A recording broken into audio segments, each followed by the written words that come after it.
नमस्ते बच्चों। आज की क्लास में हम चैप्टर फर्स्ट के क्वेश्चन आंसर को हल करेंगे। तो आइए इन प्रश्नों को हम देख लेते हैं। अभ्यास प्रश्नों में सबसे पहला प्रश्न है, पाठे दत्तानाम पद्यानां सस्वरवाचनम कुरुत। यानी आपके जो श्लोक हैं इनके आप सस्वर वाचन करें। ठीक है, तो इन श्लोकों को आपको बार बार बोल करके देखना है। इसके बाद प्रश्न 2 है, श्लोक अंशेषु रिक्त स्थानानि पूरयत। यानी श्लोक के अंशों में रिक्त स्थानों को पूरे करें। ये श्लोक के अंश हैं और इनमें आपको रिक्त स्थान पूरे करने हैं। तो समुद्रम आसाद्य, समुद्र में मिल करके, भवन्त्यपेयः, पीने योग्य नहीं रह जाती है। तो ये आपको कहाँ से देखने हैं? ये आपको देखने हैं आपके श्लोकों में से। तो आपको ये देखना है समुद्रम आसाद्य कहाँ पर है, यहाँ पर है। तो समुद्रम आसाद्य और भवन्त्य पेयः, ये इसका उत्तर हो जाएगा। इसके बाद में है, वच है मधुर सुक्त रसम सृजंती। यानी वचन मधुर सुक्त रसों का निर्माण करते हैं, यानी मधुर वचनों का निर्माण करते हैं, मधुर रसयुक्त वचनों का निर्माण करते हैं। तो क्या आएगा यहाँ पर? देखिए वच है मधुर सुक्त रसम सृजंती, तो इसके आगे क्या आएगा? श्रुत्वा। तो ये आपका उत्तर होगा। इसके बाद में है तद भागधेयम। आपने श्लोक पढ़ा था, साहित्य संगीत कला विहीन साक्षात पशु पुच्छ विषाण तृणम न खादन्न अपि जीवमान। इसके बाद में है तद भागधेयम, और तद भागधेयम के बाद में क्या आएगा आपका? तद भागधेयम परमम पशुनाम। तो यहाँ इसका उत्तर हो जाएगा परमम। इसके बाद में विद्याफलम। विद्याफलम ये आपका श्लोक था। देखिए, लुब्धस्य नश्यति यशः पिशुनस्य मैत्री नष्टक्रियस्य कुलम अर्थपरस्य धर्मः विद्याफलम व्यसनिनः। तो यहाँ है विद्याफलम व्यसनिनः। तो यहाँ जो व्यसनिन शब्द है ये आपका उत्तर हो जाएगा। ठीक है, तो ये आपका उत्तर हुआ विद्याफलम व्यसनिनः और कृपणस्य सौख्यम। इसके बाद में है पौरुषम विहाय, जो पुरुषार्थ को त्याग कर दैवम अवलंब्यते, देव यानी भाग्य पर ही आश्रित रहते हैं। तो हमने ये श्लोक पढ़ा था। देखिए, तो पौरुषम विहाय यह के बाद में क्या आना चाहिए? पौरुषम विहाय यो ही। तो यहाँ उत्तर यो ही दैवम अवलंबते। तो आप चाहे तो पूरा लिख सकते हैं यो ही देवम, इतना। तो यहाँ पर आपके इसमें यह तो लिखा हुआ है यो, और इसमें एक शब्द और हमें ऐड कराना है, और वो होगा आपका यहाँ पर ही। क्या होगा? ये होगा आपका यहाँ पर ही। देखो, ही। इस तरीके से यो ही दैवम अवलंबते। ठीक है। चिंतनिया ही विपदाम, यानी विपदाओं के आदावेव, शुरुआत में ही प्रतिक्रिया सोच लेनी चाहिए, उपाय सोच लेना चाहिए। तो यहाँ आपका आदावेव उत्तर होगा। आप श्लोक में से देख सकते हैं। देखिए, चिंतनिया ही विपदाम आदावेव प्रतिक्रिया, तो ये आपका उत्तर हो जाएगा। ठीक है, ये सारे श्लोक में से ही आपके उत्तर हैं। इसके बाद में एक पद में उत्तर लिखने हैं आप लोगों को। व्यसनिन है किम नश्यति, यानी जो व्यसनिन होता है, बुरी आदतों वाला होता है, किम नश्यति, उसका क्या नष्ट हो जाता है? तो देखिए, इसका उत्तर होगा विद्याफलम, उसका विद्याफल नष्ट हो जाता है। इसके बाद में आगे देखो, दूसरा है कस्यः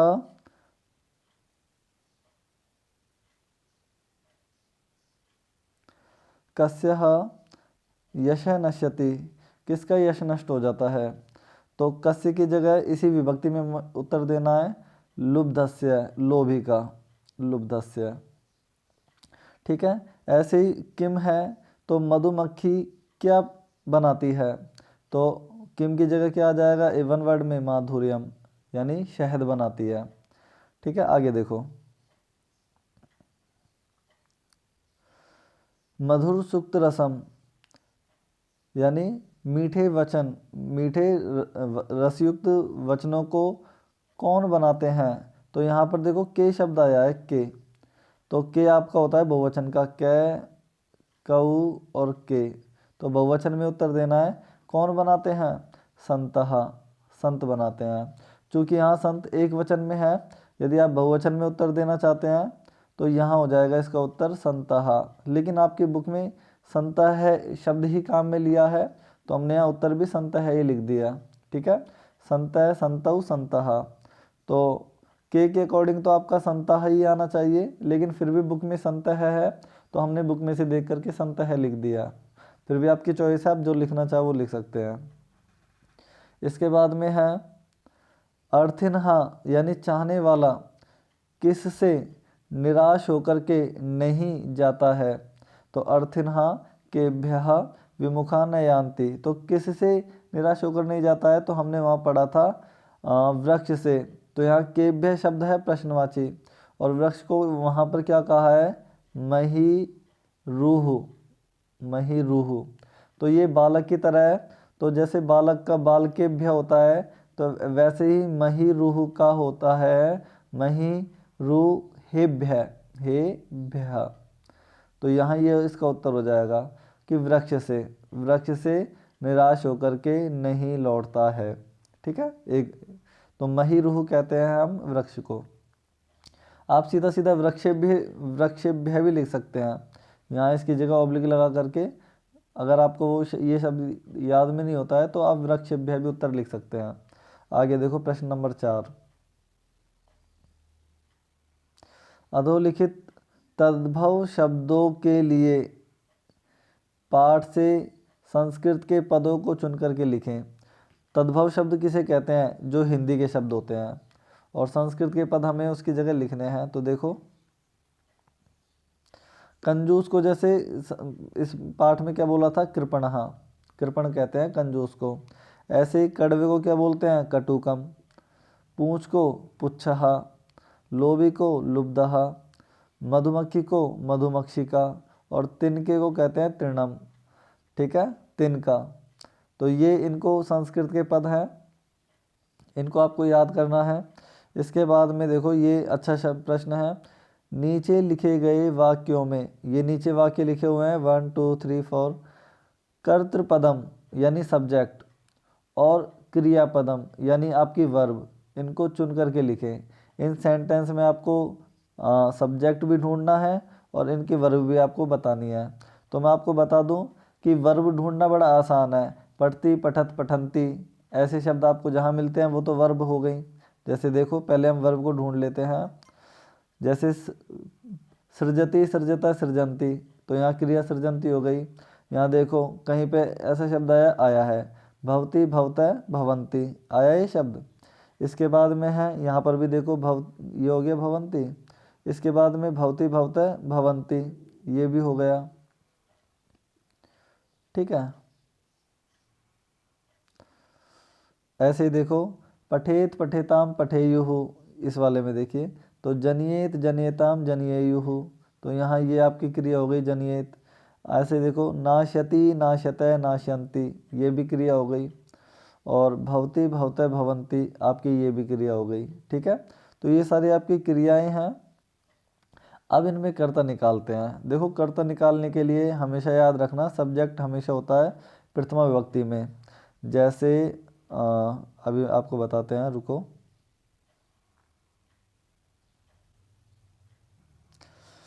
देखो बेटा, आपका निर्गुणम है, निर्गुणम में है आपकी द्वितीय विभक्ति। प्राप्य आपका कोई और शब्द है, यहाँ दोषः शब्द है, तो दोष है, दोषौ, दोषः, ये प्रथमा विभक्ति का बहुवचन है, तो ये आपका सब्जेक्ट है। इसके बाद में गुणज्ञेषु में आपकी कौन सी विभक्ति है? सप्तमी विभक्ति है, तो ये भी नहीं होगा। और इसके बाद एक ही बचा है, तो गुणः, गुण है, गुणौ, गुणः, तो ये प्रथमा विभक्ति का बहुवचन है, तो ये आपका सब्जेक्ट है। इसके बाद में है मधुमक्षिका, माधुर्यम जनियेत, तो मधुमक्षिका में आपकी प्रथमा विभक्ति है, तो ये आपका कर्ता है। ठीक है, और माधुर्यम में आपकी द्वितीय विभक्ति है, इसलिए ये कर्ता नहीं है। इसके बाद में है पिशुनस्य मैत्री यशः नाश्यति, तो पिशुनस्य में आपकी षष्ठी विभक्ति है, ये कर्ता नहीं हो सकता। और मैत्री, मैत्री पिशुनस्य मैत्री, इसमें आपकी प्रथमा विभक्ति है, तो ये आपका कर्ता हो सकती है, ठीक है। और यशः, यशः में आपकी है द्वितीय विभक्ति, तो यशः भी आपका जिसमें प्रथमा होगी उसमें कर्ता होगा, ध्यान रखना। तो नद्य जो शब्द है नीचे वाले में नद्य है, ये आपका कर्ता है। नदी, नद्यौ, नद्य है, ये प्रथम विभक्ति का बहुवचन है। और बाकी ये आपके इनमें किसी में भी प्रथम विभक्ति नहीं है, ठीक है। तो आप दूसरे तरीके से ऐसे भी देख सकते हैं कि जब भी आप क्रिया में कौन लगाकर प्रश्न पूछते हैं तो वो आपका कर्ता होता है। देखो जैसे मैं आपको बताता हूँ, तो ये तो आप देख ही रहे हैं कि जो ग्रीन कलर में है वो तो आपके कर्ता हैं और जो येलो कलर में है वो आपके क्रिया हैं। तो देखो हम कर्ता कैसे भी ढूंढ सकते हैं, जब भी हम क्रिया में यानी जो येलो वर्ड हैं उनमें हम कौन लगा करके प्रश्न पूछते हैं, तो जो कौन लगा करके प्रश्न पूछने पर जो उत्तर आता है कौन लगा करके, वो आपका कर्ता होता है। देखो निर्गुण को प्राप्त दोष होते हैं, निर्गुण को प्राप्त दोष होते हैं, तो कौन होते हैं, तो कौन होते हैं दोष, ये आपका कर्ता है। गुणियों में गुण होते हैं, तो गुणियों में कौन होते हैं, कौन होते हैं, तो कौन होते हैं, ये आपका कर्ता हो गए गुण। मधुमक्खी शहद बनाती है, तो कौन बनाती है, तो उत्तर क्या आएगा मधुमक्खी, ये आपका कर्ता है। यश का नाश करता है, तो कौन नाश करता है, तो कौन नाश करता है मैत्री, पिशुन की मैत्री, तो मैत्री ये करता है आपका, यश का नाश करती है। ऐसे ही है नदियाँ समुद्र में मिलकर के पीने योग्य नहीं होती हैं, तो कौन नहीं होती हैं, तो कौन नहीं होती है नदियाँ, तो ये आपका कर्ता है। कौन पीने योग्य नहीं होती है, आप ऐसे भी बोल सकते हैं, तो कौन पीने योग्य नहीं होती है, तो उत्तर होगा नदियाँ। तो इस तरीके से आप क्रियाओं को ढूंढना बड़ा आसान है, और क्रियाओं में कौन लगा करके प्रश्न पूछेंगे तो आपको कर्ता भी मिल जाएंगे। आगे देखो प्रश्नों का निर्माण करना है, तो प्रश्न निर्माण करने के लिए देखो गुणः, गुणौ, गुणः, तो ये प्रथमा, तो गुणः एक के लिए आता है कै, दो के लिए कौ और बहु के, तो यहाँ क्या आ जाएगा गुणः की जगह के, और बाकी आपका एज इट इज रहेगा, ठीक है। आगे देखो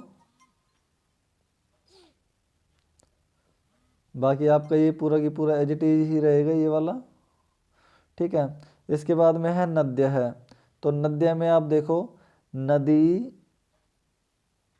सॉरी नदी, नद्यौ और नद्यः, तो ये तीन शब्द हैं, तो आपको मालूम पड़ जाएगा ये कौन सा वचन है, बहुवचन है और प्रथम विभक्ति का है। तो नदी जो शब्द होता है स्त्रीलिंग का होता है, तो एक नदी के लिए तो क्या आता है का, क्योंकि स्त्रीलिंग के लिए का, द्विवचन के लिए के और बहुवचन के लिए काहा। तो आपको पता लग ही गया होगा कि नदी शब्द के लिए क्या आएगा यहाँ पर काहा, ठीक है। नदी शब्द के लिए आपका आएगा यहाँ पर काहा,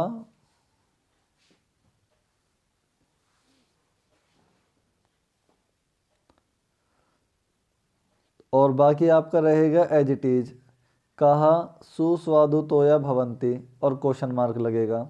इसके बाद में है लुब्धस्य, ये बड़ा आसान होता है, तो लुब्धस्य में आपको प्रश्न बनाना आना चाहिए, लुब्धस्य का हो जाएगा कस्य, ठीक है कस्य, और बाकी आपका रहेगा एज इट इज, कस्य यश नश्यति, किसका यश नाश, किसका यश नष्ट हो जाता है, और क्वेश्चन मार्क आएगा। इसके बाद में है मधुमक्षिका, तो मधुमक्षिका आप देखिए मधुमक्षिका है प्रथमा विभक्ति का एक वचन, और मधुमक्खी कहते हैं स्त्रीलिंग को, तो इसका शब्द बनेगा का से, तो यहाँ इसका हो जाएगा का। और माधुर्यम जनयति, कौन शहद बनाती है, और क्वेश्चन मार्क आ जाएगा। तस्य मूर्धनि, उसके सिर पर, कौवे बैठते हैं, तो मूर्धनी में सप्तमी विभक्ति है, तो सिर पर कौवे बैठते हैं इसका मतलब होता है सिर पर। तो हम प्रश्न क्या बनाएंगे, कहाँ पर, कहाँ पर बैठते हैं, तभी तो उत्तर आएगा सिर पर। तो कहाँ पर की हो जाएगी वैसे आपकी कुत्र, कहाँ पर की होती है कुत्र। तो और बाकी आपका एजिटिज आएगा, तस्य का आपका तस्य और तिष्ठन्ति वायसा आपका एजिटिज रहेगा, बाकी मूर्धनी की जगह हो जाएगा कुत्र। ठीक है, तो ये आपके प्रश्न निर्माण हुए। प्रश्न 7 देखो बेटा, उदाहरण के अनुसार पदों को पृथक करें। ठीक है, तो हमें पृथक कैसे करना है, अलग अलग करना है। पृथक का मतलब होता है अलग अलग करना। तो यहाँ देखो समुद्रम, तो ये समुद्रम आधा मैं है, इस मैं में से हमने, मैं में कौन सा स्वर है यहाँ पर, मैं में है आ की मात्रा मा, तो आधे मैं में से क्या निकलेगा यहाँ पर आ, तो मैं में से आ और साध्य आपका एजिटेज। तो इस तरीके से हमें तोड़ने हैं, इसने उदाहरण देकर बता दिया, अब हमें ये तोड़ने हैं। देखो तो यहाँ आप देख लो, जहाँ जहाँ मैं है वहाँ वहाँ से आपको मैं को आधा कर देना है, और मैं में जो स्वर है वो स्वर के साथ में इधर की साइड में लिखना है। जैसे माँ, देखो एक मिनट रुकिए,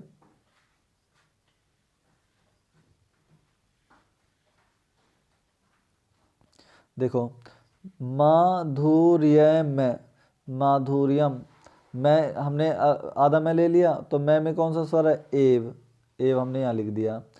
अल्पम, अल्पम मैं में से क्या निकलेगा एव। ऐसे ही सर्वम, मैं में से क्या निकलेगा एव, सर्वमेव। तो आप एक बात याद रखें, आधे मैं में जब भी कोई स्वर आएगा तो मैं का क्या हो जाएगा मेव। तो देवम, दैवम और एव। इसी तरह से आगे देखो, महात्म नाम, महात्मा नाम यहाँ तक आएगा, तो महात्मा नाम, और मैं में छोटे ऊ की मात्रा है उक्ति, उक्ति। आप चाहे तो ऐसा भी लिख सकते हैं और ऐसा भी, तो मेरे फॉन्ट में इस तरीके से उक्ति आई थी, आप चाहे तो ऐसा भी लिख सकते हैं। ठीक है, तो और इसके बाद में है, इसका आप मुझे बताएं क्या बनना चाहिए, इसका बनेगा विपदाम, विपदाम। और मैं में आ है आधा वेव, आधा वेव, यानी विपत्ति के शुरुआत में ही हमें उनका उपाय कर लेना चाहिए। ये आपका श्लोक था ना। इसके बाद में आपका ये चैप्टर हुआ कंप्लीट, इसके क्वेश्चन आंसर हमने कर लिए हैं। और कोई समस्या आपको आए तो आप मुझे मैसेज कर देना, कॉल कर लेना, लेकिन डाउटफुल मत रहना। ठीक है बेटा, ओके, थैंक यू।